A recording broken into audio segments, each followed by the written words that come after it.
All right, let's get right into it. Today, we are taking a look inside a real-world sales strategy report from Biotage Japan. It's not every day you get to peek behind the curtain and see how a team's playbook actually works, from that very first email all the way to the final sale. So let's break it down. We're going to walk through this case study in 6 steps. First, we'll nail down the main goal they were trying to hit. Then we'll get into their inside sales strategy, the specific email playbook they used, and critically, how that turned into real opportunities. And honestly, the most interesting part, how they figured out what real engagement looks like and the lessons they pulled from all that data. Okay, so let's start at the most important place, right? What was the point of all this? What was the one business objective they were really trying to move the needle on? And the answer is just so refreshingly simple. The ultimate goal is to increase consumables sales. That's it. No complicated KPIs, no fuzzy mission statements, just a clear, focused commercial target. Everything we're about to see serves this one single goal. And just to give you a sense of the impact right out of the gate, here's a number to keep in your head. This is the total sales amount that came from these activities just in the fourth quarter so far. That's nearly 7 million yen. So the stakes are real and the results are absolutely tangible.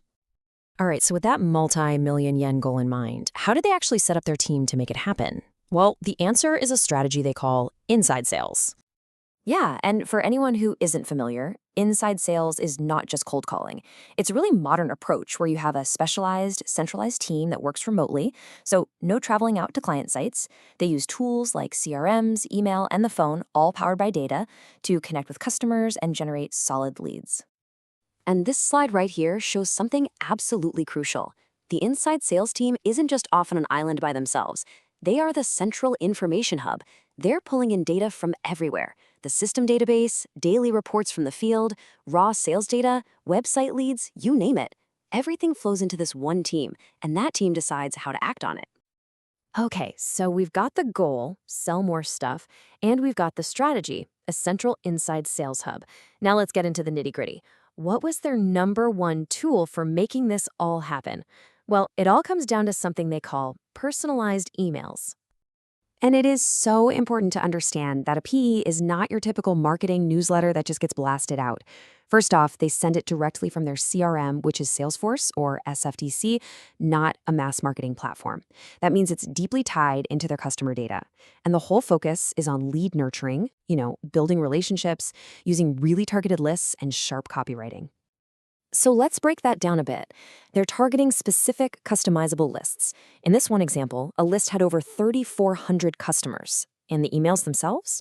They're designed to grab your attention, which actually means less text and fewer pictures. The power is all in the words and the precise targeting, not in some flashy design. And this illustrates the whole idea perfectly. On the left, you can see a sample of one of these emails. It's clean, it's direct, it gets right to the point. Looks pretty simple, doesn't it? Exactly. But then look at the result on the right. That simple-looking email generated 1,288 total engagements, all tracked right there in their CRM. That is an incredible amount of activity from a single, focused campaign. So over 1,000 engagements is great, but let's be real. An email open doesn't pay the bills. How did the team actually translate that digital flicker of interest into a real, qualified sales opportunity? Let's check out the workflow. The process they follow is just incredibly disciplined. Step 1, send the personalized email. Step 2, monitor who's actually engaging with it. Now, step 3 is the key. They don't just pass on a name. The inside sales team themselves reaches out with a warm call or a follow-up email. In step 4, they qualify the lead's actual needs.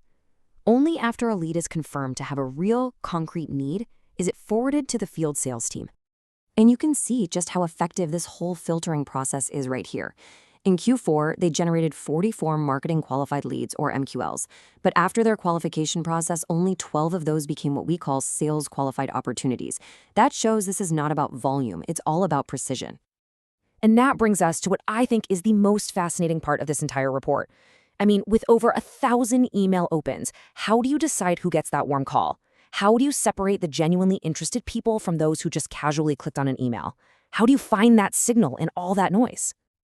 This right here is their secret sauce. They figured out that the most important metric wasn't the total number of times someone opened the email, but the number of different days they opened it. As this chart shows, a one-day open, that's pretty low engagement, lots of noise. But when someone opens an email on 3 or more separate days, that shows a strong sustained interest. That is the signal they were looking for. And here is a perfect, real-world example from their data. Look at this contact, Now Shang. Okay, they opened the email 39 times, which, is a lot. But the really crucial piece of information is in the next column. They did it on 4 different days over the course of about a week. That is not an accident. That is a clear, unambiguous signal of high interest. And that is exactly the person the inside sales team is going to call. So let's zoom out for a second and wrap up with the biggest lessons we can pull from this. What are the core principles that really made this strategy so successful? The first and most important lesson is this. Focus on the quality of the engagement, not just the quantity. Chasing a huge number of total opens is what we call a vanity metric. The real value is in finding the pattern, like those multi-day opens that signals true intent. A handful of those leads are worth way more than hundreds of casual glances. And the second big takeaway is that you don't necessarily need some complex, expensive AI to do this. This team got incredible results by using their existing CRM and, most importantly, a very smart and disciplined process. The tech made the workflow possible, but it was the human-defined process of filtering for intent that really created all the value. So we'll leave you with this question to think about. When you look at your own customer data, your own emails, your website analytics, what are the hidden patterns? Forget the obvious metrics for a second. How could you find the real signals of interest that are probably buried in your data right now?